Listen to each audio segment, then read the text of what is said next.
Dalam pelatihan kepemimpinan administrator ada 4 agenda yang harus diselesaikan. Yang pertama agenda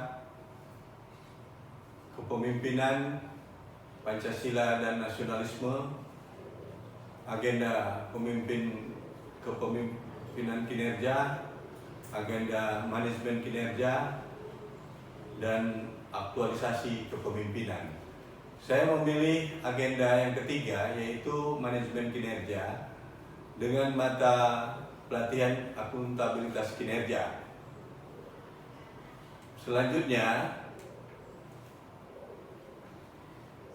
untuk memulai strategi pembelajaran, maka saya sampaikan mata deskripsi singkat mata pelatihan ini, yaitu membekali peserta dengan kemampuan dalam membangun dan mengaktualisasikan prinsip-prinsip akuntabilitas kinerja berkaitan dengan pelaksanaan tugas dan jabatannya.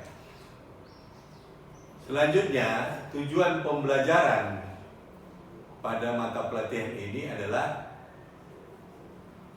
pada akhir pembelajaran diharapkan peserta mampu mengidentifikasikan masalah akuntabilitas dan merumuskan langkah upaya perbaikan akuntabilitas di unit organisasi masing-masing. Materi pokok dalam akuntabilitas kinerja ini adalah yang pertama, memahami nilai-nilai dasar dan konsep akuntabilitas dan kepemimpinan administrasi. Yang kedua adalah mampu mengidentifikasi masalah akuntabilitas dan risiko kesalahan dalam akuntabilitas. Yang ketiga adalah pemahaman tentang membangun budaya akuntabilitas di lingkungan organisasi. Yang keempat, konsepsi, komunikasi, dan koordinasi akuntabilitas dengan atasan. Dalam rencana pembelajaran, maka ada beberapa tahap saya laksanakan. Yang pertama, dimulai dengan pendahuluan.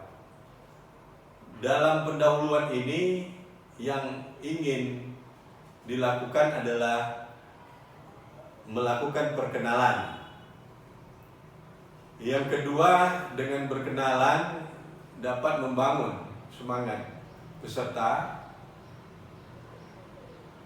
dan menguraikan tujuan pembelajaran, sehingga peserta diharapkan memahami apa-apa yang akan dibicarakan. Metode yang digunakan dalam pendahuluan ini adalah ceramah, dialog interaktif, window shopping, dan kontemplasi, kisah, tanya jawab. Media yang digunakan adalah LCD, laser point, laptop, bahan tayang, modul, lakban, spidol, richard, dan video. Selanjutnya, waktu yang dibutuhkan dalam pendahuluan ini diperkirakan 20 menit. Untuk materi yang pertama,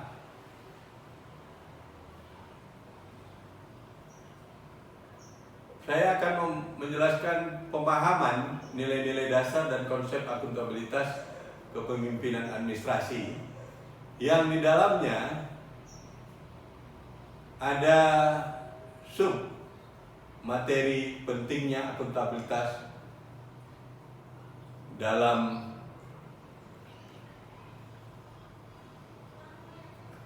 kepemimpinan.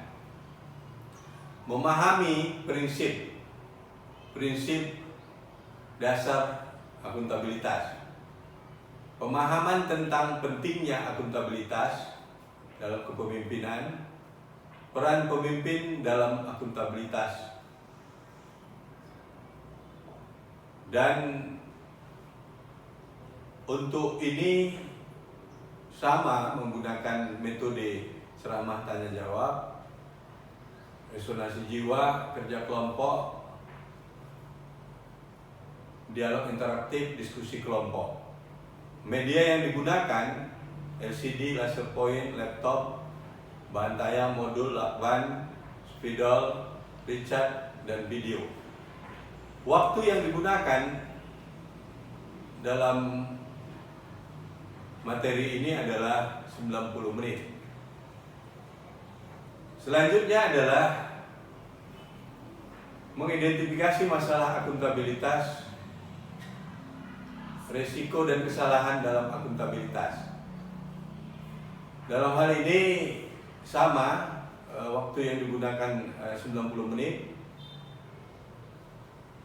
Sub materinya adalah memahami resiko dan kesalahan akuntabilitas, mengidentifikasi resiko dan kesalahan akuntabilitas kinerja organisasi, menganalisis resiko dan kesalahan, merumuskan langkah upaya dalam mengatasi resiko dan kesalahan. Metode yang digunakan sama seperti pada materi sebelumnya. Demikian juga media dan alat bantunya. Selanjutnya, pemahaman tentang membangun budaya akuntabilitas lingkungan organisasi. Sub materinya adalah pentingnya membangun budaya akuntabilitas, peran pimpinan dalam membangun budaya akuntabilitas, hambatan dalam membangun akuntabilitas kinerja. Waktu yang digunakan juga 90 menit. Metode dan media sama pada materi sebelumnya. Selanjutnya adalah komunikasi dan koordinasi akuntabilitas dengan atasan. Bahwa perlunya atau pentingnya komunikasi dan koordinasi akuntabilitas dengan atasan. Praktek berkomunikasi dengan atasan, aspek-aspek penting dalam membangun komunikasi dan koordinasi dengan atasan. Dalam hal ini waktunya juga 90 menit. Media dan metode yang digunakan sama seperti teman materi sebelumnya. Pada akhir pembelajaran, saya menutup pembelajaran dengan membuat rangkuman bersama peserta. Selanjutnya, saya mengucapkan terima kasih atas apresiasi peserta dan mengharapkan peserta untuk dapat melakukan atau menerapkan akuntabilitas di lingkungan kerja masing-masing. Waktu yang digunakan 25 menit. Metodenya ceramah dan tanya jawab. Media yang digunakan sama pada pertemuan sebelumnya. Demikian saya sampaikan. Saya mohon kritik dan saran kepada Bapak Ibu sekalian. Saya mohon maaf. Kepada Allah saya mohon ampun. Wabillahi taufik wal hidayah. Wassalamualaikum warahmatullahi wabarakatuh.